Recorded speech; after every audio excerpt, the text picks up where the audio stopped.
Tulitarajia kufanya makubwa zaidi katika siku hii ya leo, lakini kwa uwezo wetu tumefikia hapa. Lakini pia vile vile kama tulivyotangulia kusema ya kwamba tuna ndugu zetu ambao wamevutika na Uislamu na kuupenda Uislamu, hivyo siku ya leo wanataka kusilimu. Kwa hiyo tunaomba Sheikh Salim Jimka tumsimamishe ili aweze kuwasilimisha watu hawa inshallah taala. Assalamu alaykum wa rahmatullahi wa barakatuh. Awali ya yote, kabla ya slimu, napenda kuwapa maelezo mawili matatu wakati kuelewa. Kitu cha kwanza, dini yetu ya Kiislamu inasema kwamba kullu mauludun yuladu ala fitra, kila anayezaliwa anazaliwa katika Uislamu. Fa inna ma abawaihi, hakika si lingine wazazi wake wawili, yuhawidanihi, ndio ambao wanamtoa katika Uislamu wanamuingiza katika Uyahudi, au yunasranihi, au wanamuingiza katika dini ya Kikristo, au yumajisanihi, au wanamuingiza katika dini ya Kimajusi, dini ya kipagani. Kwa hiyo wanaosababisha kumbadilisha mtu kumwingiza katika dini nyingine tofauti ni wazazi wawili. Lakini kama mtoto ataachwa mwenyewe huru, basi huyo anakuwa Muislamu.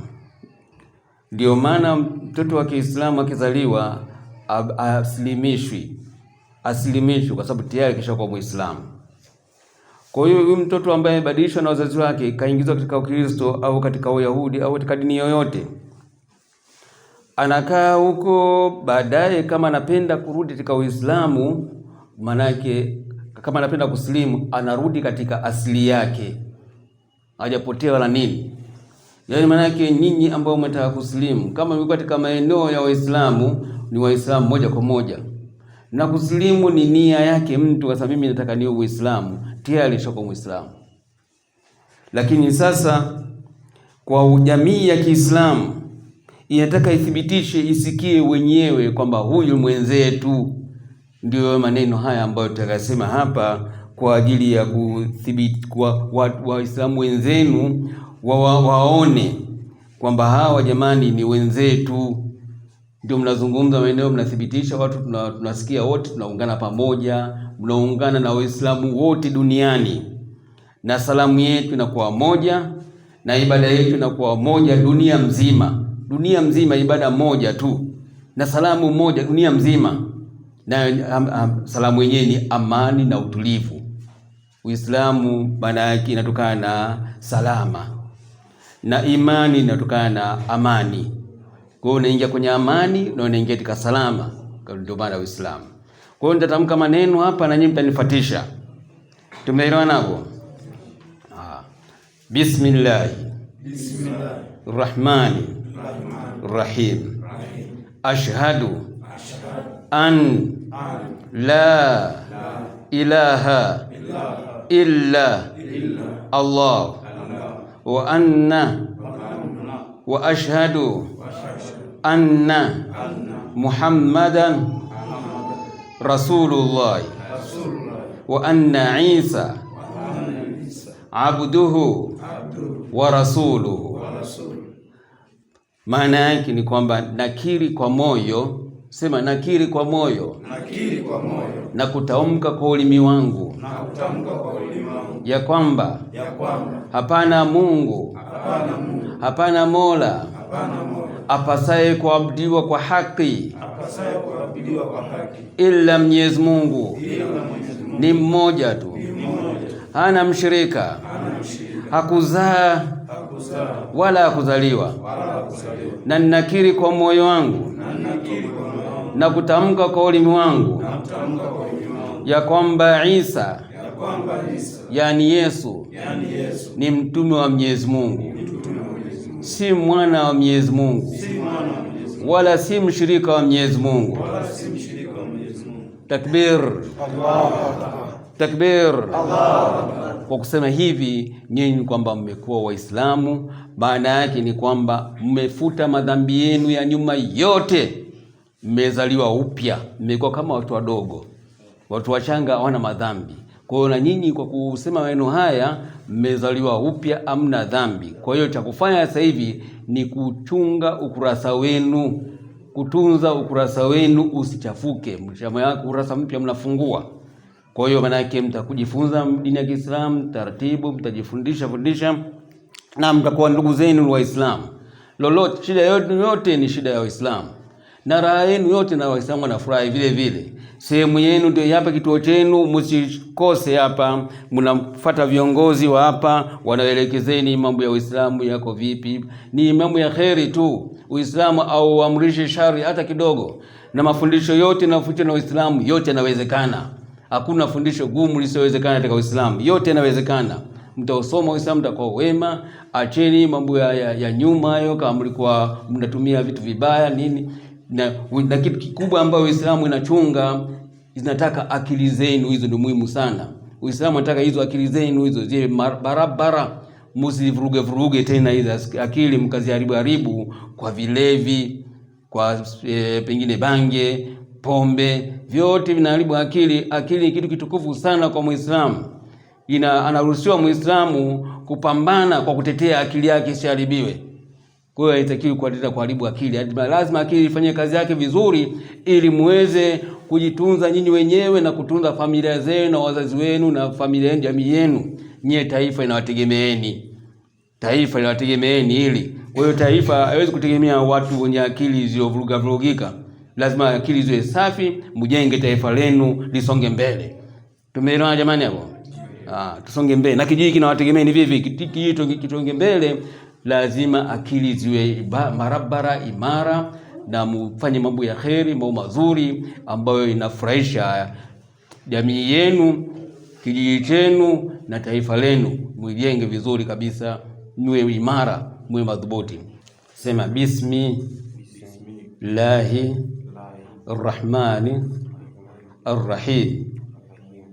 Ashhadu an la ilaha illa Allah wa ashhadu anna Muhammadan Rasulullah wa anna Isa abduhu wa rasuluhu. Nakiri kwa moyo wangu na kutamka kwa ulimi wangu ya kwamba hapana mola apasaye kuabudiwa kwa haki ila Mwenyezi Mungu, ni mmoja tu aliyeumba mbingu na nchi. Na ninakiri kwa moyo wangu na kutamka kwa ulimi wangu ya kwamba Muhammadi ni mtume wa Mwenyezi Mungu, sio mshirika wa Mwenyezi Mungu.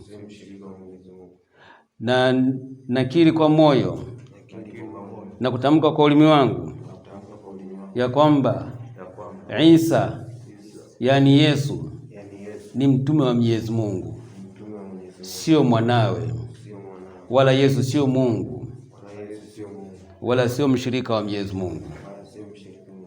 Bas, takbir, takbir. Bas, tayari. Ndugu zetu, tunaweza kuwaruhusu sasa mkae chini baada ya zoezi hili la kuingia katika Uislamu limeshakamilika. Hapa wakati tunasilimisha, shekhe alikuwa amesema watu wafanye hivi. Labda shekhe angetoa ufafanuzi ili kila mmoja asikie, kwa sababu leo maiki sio ya kwangu mimi. Kunyosha kidole namna hii ni ishara ya kwamba Mwenyezi Mungu ni mmoja tu, ndio mmiliki wa dunia yote na vitu vyote ni vya Mwenyezi Mungu. Yaani maana yake ni kwamba utawala wa dunia hii yote ni wa mmoja tu, ndio anatawala dunia hii. Ndio aliumba mbingu na ardhi na vivyomo ndani yake vyote, wanyama, na mimea yote tunayoona, bahari, milima yote kaumba Mwenyezi Mungu mmoja tu. Dalili ya kwamba Mwenyezi Mungu ni mmoja tu ni kwamba kama wangekuwa wawili, yule Mungu wa pili naye siku moja angetaka aonyeshe uungu wake. Mbona kila siku anaongoza huyu mwenzangu tu, jua analitoa mashariki analipeleka magharibi kila siku, na mwezi unatoka magharibi unakwenda mashariki kila siku. Mimi je, mbona mimi sioneshe uungu wangu? Nipo tu, inakuaje? Naye angeonesha ufalme wake, kungetokea ubishani fulani. Tunaona siku moja jua linafika mpaka huko, yule mwingine anasema mimi leo zamu yangu, anarudisha kule. Na mimi lazima ingekuwa kuna ubishi, inakuja usiku maana imekuja mchana. Kwa hiyo tunaona dunia inakwenda kwa mstari wake hivyo, maana yake mwenye kuamrisha ni mmoja, mwenye kuendesha ni mmoja. Ndio maana yake tunaona katika kijiji mwenyekiti wa kijiji anakuwa mmoja au wawili watabishana. Katika waziri au rais anakuwa mmoja, hawezekana wakawa wawili watabishana vile. Kwa hiyo nidhamu hii imepanga Mwenyezi Mungu. Utawala ni mmoja tu. Wa dunia mzima ni Mwenyezi Mungu peke yake, na katika nchi anakuwa rais mmoja peke yake, kila nchi nyingine rais peke yake, alafu kujumlisha wote Mungu ambaye anaongoza dunia yote ni peke yake Mwenyezi Mungu mmoja tu, sio wawili wala sio watatu. Hiyo ndio maana ya kuonyesha kidole, kuweka namna hii. Nadhani mmenielewa vizuri hapo. Basi. Ndugu zetu wamekuja kukumbusha mara moja kwamba hao ndugu zetu wa Muslimu hatuwafahamu majina yao. Ingekuwa vizuri kama tukiwafahamu pia vile majina yao. Sisi kama semaji. Naitwa Davis Marcus Gembe. Na mwe anaitwa Davis Marcus Gembe. Na Sheikh hapo.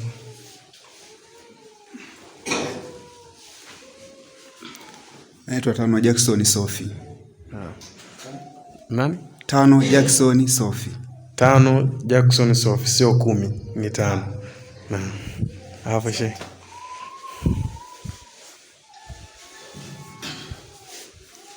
Naitwa Messi Kesi Kaundama. Messi Kesi Kaundama. Messi Kesi Kaundama.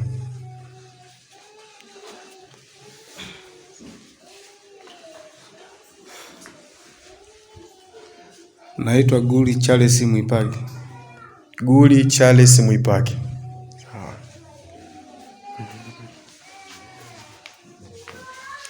Naitwa Brighton Joseph Kidunya. Angalia huko. Angalia huko kwenye. Sawa. Naitwa Brighton Joseph Kidunya. Hapo. Naitwa Msafiri George Ngingo. Msafiri George Ngingo. Sawa. Joshua Jonas Mbalava. Joshua Jonas Mbalava. Mbalava. Ndio. Joshua Jonas Mbalava. Agrey Matata Mgesi. Agrey Matata Mgesi. Si ndio hivyo?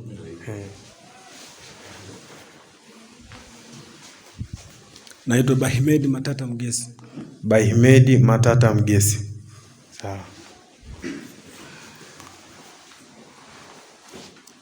Naitwa Abubakari Marcus Gembe. Abubakari Marcus Gembe. Kuna mwingine tumemwacha ambaye tumemsahau? Hakuna. Sawa, khair. Jumla nafika 10 na